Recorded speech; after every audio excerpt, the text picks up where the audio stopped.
यह है internet. Internet क्या है? आज के समय की सबकी बहुत ही जरूरी है। आज के समय में क्या है? सबके लिए बहुत जरूरी विकल्प है। इसके बिना हमारा जीवन चक्र रुक जाता है। तो इंटरनेट को समझने से पहले आपको नेटवर्क के बारे में समझना है कि नेटवर्क क्या होता है। जब हम नेटवर्क समझेंगे उसके बाद हम ये समझेंगे कि इंटरनेट क्या होता है। तो नेटवर्क क्या होता है? नेटवर्क वह होता है जो किन्हीं एक से अधिक कंप्यूटर के बीच में सूचनाओं का आदान प्रदान अगर करते हैं तो वह क्या होता है? नेटवर्क कहा जाता है। नेटवर्क मुख्य रूप से 3 प्रकार के होते हैं। पहला है लैन, लोकल एरिया नेटवर्क। दूसरा है मैन, मल्टी मेट्रोपोलिन एरिया नेटवर्क। और तीसरा है वैन, वाइड एरिया नेटवर्क। लैन छोटे स्तर पर प्रयोग किया जाता है।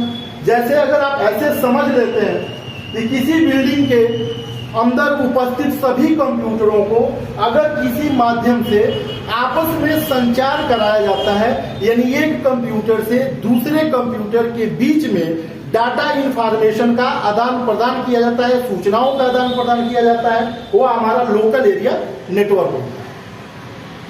मेट्रोपोलिन एरिया नेटवर्क आप कह सकते हैं कि एक पूरे सिटी के कंप्यूटर को अगर हम आपस में जोड़ देते हैं तो वह मैन के अंतर्गत आ जाता है, सूचनाओं का आदान प्रदान करने के लिए।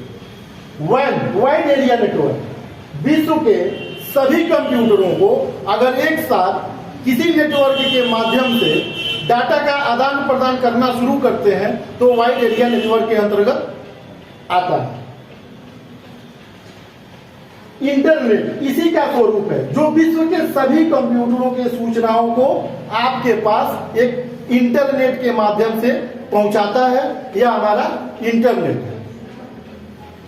इंटरनेट के अंतर्गत कैसे काम करता है इसके बारे में जान लेते हैं कि इंटरनेट हमारा कैसे काम करता है।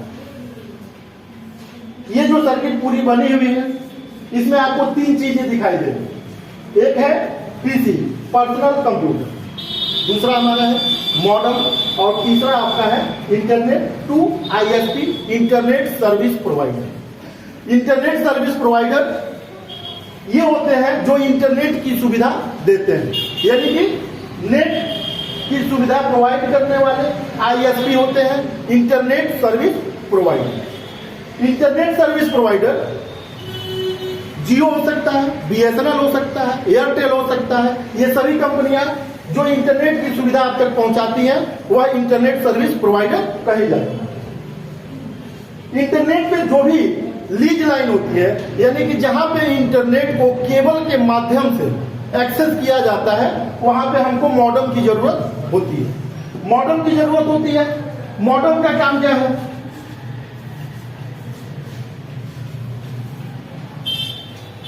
ये हमारा मॉडम है।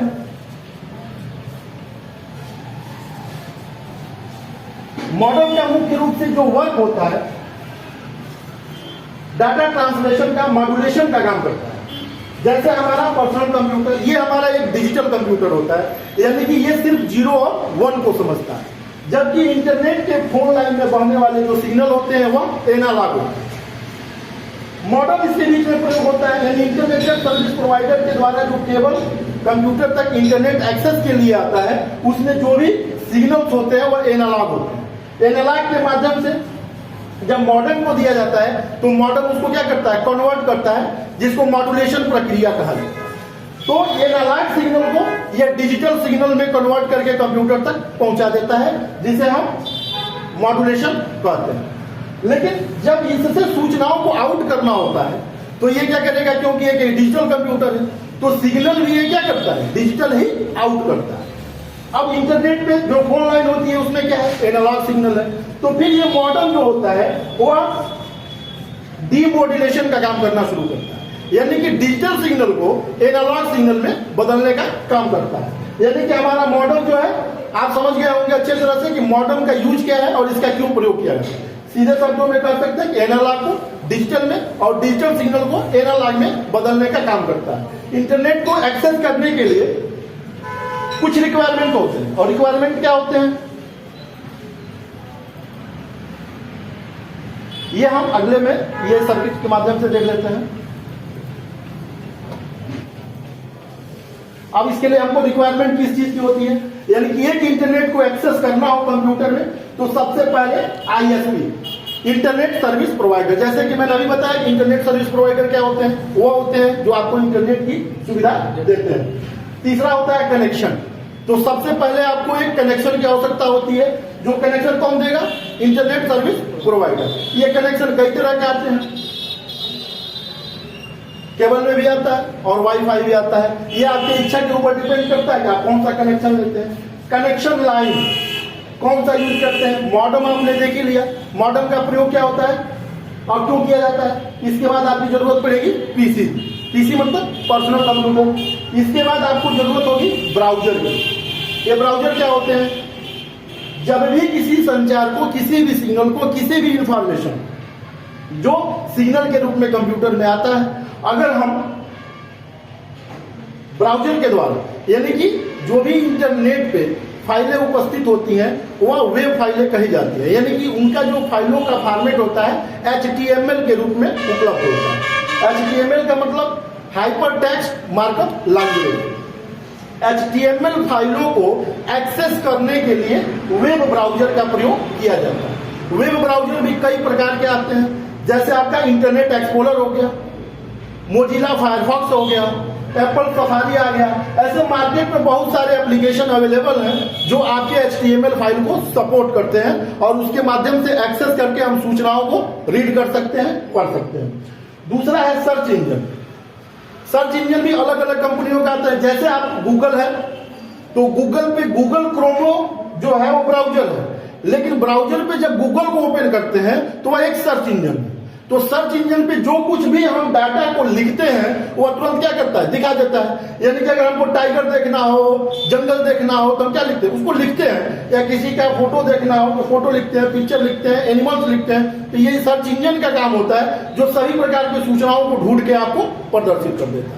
ये अलग अलग कंपनियों के होते हैं, बिंग का आता है, गूगल का भी है, याहू का भी है। ये अलग अलग कंपनियों का सर्च इंजन है जिनका आप प्रयोग कर सकते हैं। तीसरी चीज आती है वेबसाइट। वेबसाइट क्या होती है, ये सूचना संग्रह करने का एक स्पेस होता है जिसमें सभी प्रकार की सूचनाओं को HTML फाइल में कन्वर्ट करके रखा जाता है। जैसे वेबसाइट क्या होती है, जब भी किसी भी डोमेन नेम को, डोमेन नेम समझते हैं आप लोग क्या होता है, डोमेन नेम होता है यानी कि हम जिसके बारे में जब सूचनाओं को लेना होता है, जैसे मान लो गवर्नमेंट की कोई साइट को आपको ओपन करना है तो गवर्नमेंट की सूचनाओं को HTML के रूप में कन्वर्ट करके अलग अलग फाइलों में कटिबद्ध किया गया है। जैसे आपने इंस्टीट्यूट का ही अपने ले लो, इंस्टीट्यूट की वेबसाइट हमारी क्या है, www.tally.iteducation.in। तो ये हमारी वेबसाइट हो गई और हमारे वेबसाइट का डोमेन नेम है tally.iteducation.in। ऐसे लाखों करोड़ों फाइलें हैं जो इंटरनेट पे उपस्थित है। इसमें सभी प्रकार के जो डाटा होते हैं, जो सूचनाएं होते हैं HTML फाइल में अवेलेबल होते हैं। तो जब भी हम किसी का नाम लिखते हैं, यानी उसका डोमेन नेम जब हम कंप्यूटर के कहाँ लिखते हैं, वेब ब्राउजर में सर्च इंजन पे हम लिखते हैं, तो उससे संबंधित सभी प्रकार की सूचनाएं हमें प्राप्त हो जाती हैं, जिसे हम वेबसाइट कहते हैं। और यही वेबसाइट में जो भी सूचनाओं को HTML के रूप में कटिबद्ध करके स्टोर करते हैं उसे हम वेब पेज कहते हैं। क्लियर।